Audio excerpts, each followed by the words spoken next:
Yes, a little bit of Collie Minogue there, Better the Devil You Know. Many true words and in jest. And if I'm correct, we have the man from the men's shed. Are you there? Yeah, I sure am. Ah, good. Is it Trevor? Trevor Howard. Trevor Howard, yes. I think we've been on air before, haven't we, Trevor? We have, yep. Yep. So tell us, for those people who missed the last interview and can hear us now, tell us about the men's shed in Mandurah, please, Trevor.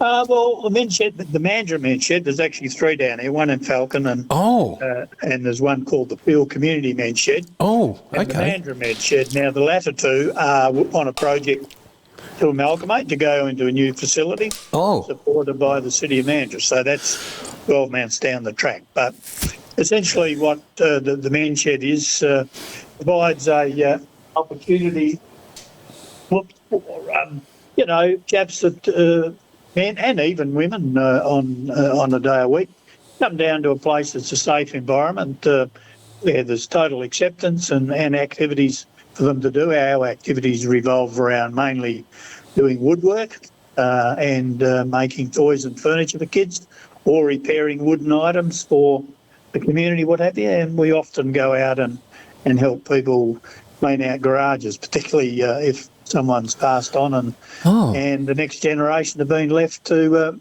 clean it up, and they may live in the city and what have you. So it's really just a community service that we provide for a whole range of things. Geez, I didn't know you did that, Trevor. Sorry? I didn't know you did that, the garage bit. Oh, yeah. No, we often get people ring up. It even might have come through someone here that they know a lady in their village who, is now on her own and needs a bit of help to do something. So we always get in and do that stuff. One-off items like that for the people of that ilk just don't get any tradespeople or whatever to turn up, or people that are able to help them that is not part of their normal routine. So do you have many members there, Trevor, in the group? We've currently got 43 members. What? Probably 37, 38 of those are very active over the period of a fortnight. Wow. And they would come down. Some come down 4 mornings a week. Some might come 1 or 2. They play bowls or golf a couple of days and come down here a couple of days. So, a huge variety of people. We've got a couple of people down here with disabilities that come in with their carers. People that are recovering from accidents and what have you, come down here to get back into the system a bit without having to do full-time work. So it's whatever, it's people in the community at the time. So say if you were retired from the workforce in your late 60s, early 70s, you come into the men's shed in Mandurah, and what's the process like? Well, generally people hear about it, just to come down and have a look, see if they're happy with what's down here, they're comfortable with the environment. We'll teach them, or they'll learn how to use all the machines that go along, but it's more about coming to find a bit of a support, particularly if the guys are single, they've lost a partner and they're in the village on their own. When that happens, you're no longer part of the couple scene there, and it tends to be getting a bit isolated.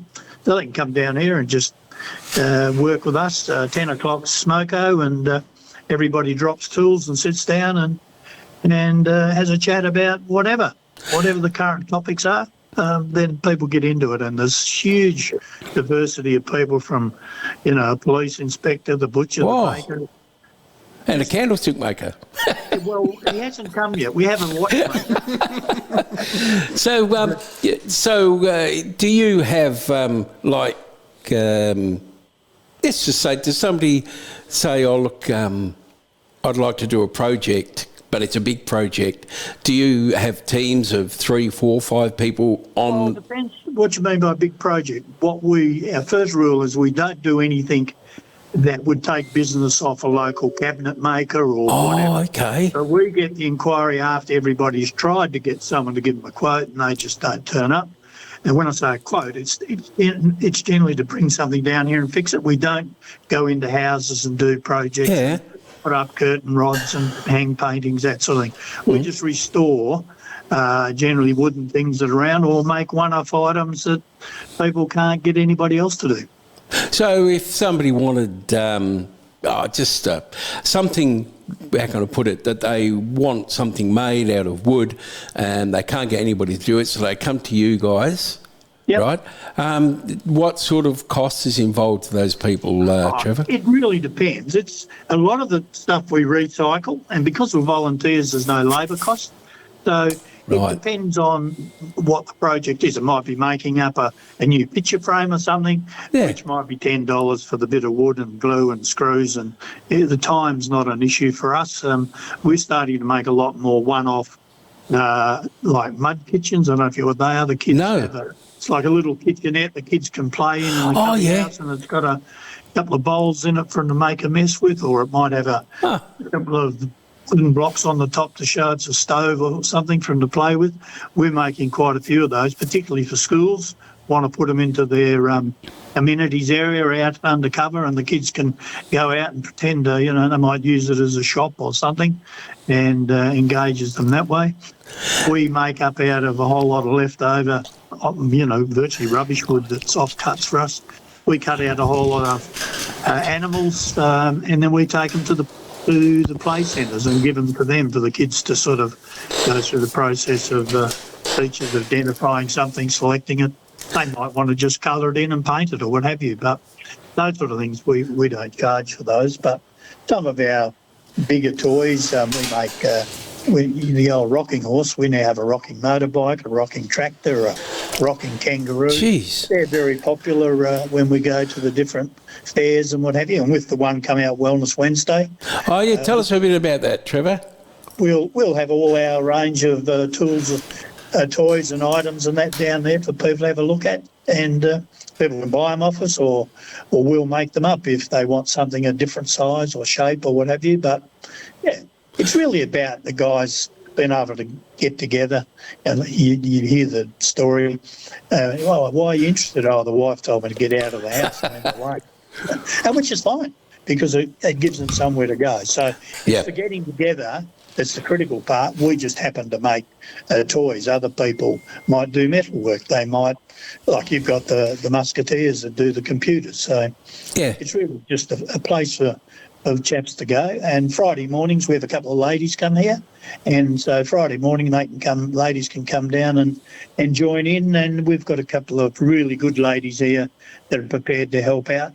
We don't teach people woodwork. We don't expect a volunteer to come down and be a teacher, but you can come down, join in, and you'll soon learn from other people how to do stuff and whatever. It's as easy as that. Do you have a specific age group that comes? No. We've had a couple of guys come down here recovering from major injuries. Oh, was a policeman, so he wanted to find out how he would go interacting with people again and just getting used to be in an environment where there were people and what have you. So that's an example of people come down. We had a couple of young guys that had autism. They just needed to learn how to integrate with other people around them, the noise and all that sort of thing. Sometimes it suits, sometimes it doesn't. That's right. But it's just a place where people can come if they're struggling socially or mentally or what have you. And there's a lot of support. There's a lot of the guys down here. We've all got mental problems of one another, but it's the experience that counts. It's the experience to help other people, and you've got a group to lean on. It's a support group like you do have cancer support groups, prostate cancer support groups. It's just a different model. It's, like a lot of things happen in our communities, Trevor, it's, it's hard you obviously provide a great, a great outlet there, and, with 43 members, that's also very good, but it's hard getting the message out there, isn't it? Like, maybe a lot of people out there go, oh, look, I've got this whatever that needs repairing, some wooden thing, like you say. I can't get anybody out to fix it, but, there's you you guys, who you say, well, yeah, contact us, bring it down, we can help. Well, that's right. A lot of our stuff is word of mouth, Yeah. Someone will know about it and they'll come down, we'll make something, they'll tell their friends. And like with the mud kitchens, you got all the young mums and the people at the schools say, oh, let's put this in the school playground. It could be a range of things. It just could be a wooden bridge to go between things. We've actually made teepees for different schools. We make wishing wells. Whatever the activity that the teachers think will stimulate them, they can come to us. And our price structure is only to recover costs, whereas unfortunately a lot of those items you have to get them online, and the price of them is just prohibitive even for the P&C to cover at a school. Yeah, even something, I'm only sort of thing off the top of my head, but actually I went to an arts and crafts award night at a high school yesterday, and somebody had made a really nice wooden chair, right? Yep. Now I've seen those similar wooden chairs, like you say, at Marketplace and things like that, and they're astronomical, aren't they, to buy? Well, we make a lot of small chairs for kids to sit on at home, a table to go with it, because a lot of the stuff is simply, well, it's plastic and people don't like that, and plastic toys break, and you throw the whole thing out. Whereas if you've got a toy that's got wooden wheels or bits on it, we just replace them, and we call them forever toys, because most people will remember when they were kids they had a wooden toy, and some will tell you the story they've still got it. And pass it down to the other people. So they're very, very durable in that respect, and they're very cheap because we don't charge labour, and a lot of the stuff is donated to us, the timber and what have you. So that's great for everybody. Okay, we'll just to wind it up again. Just mention the wellness. Wellness Wednesday on the 1st of October. 1st of October. With a whole range of people, and we do very well down there in terms of getting the message out. That's how we get the message out. We've got a Facebook page. We don't advertise because clearly we can only make enough stuff based on the number of people that come down, and if people feel stressed coming down here to make stuff, then that defeats the whole purpose. Certainly does. Well, thanks, Trevor. It's been most enlightening as always.